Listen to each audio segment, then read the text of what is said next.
అమ్మవారిని దర్శిస్తున్నటువంటి భక్తులందరూ కూడా ఒక్కసారి అమ్మవారి యొక్క నామాన్ని చెప్పండి.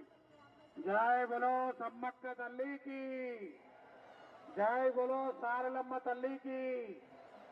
భగవంతుణ్ణి మనం రెండు చేతులు పైకెత్తి ప్రార్థించాలట. అమ్మా నీవు తప్ప నాకు ఇంకొక దిక్కు లేదమ్మా అని. మీ రెండు చేతులు పైకెత్తండి అందరూ కూడా. జై బలో సమ్మక్క తల్లికి, జై బలో సారలమ్మ తల్లికి.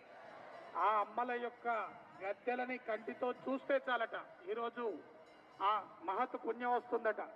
కాబట్టి అందరూ కూడా అమ్మవారి లోపలికి వెళ్ళేటువంటి వారు అమ్మవారి ముందున్న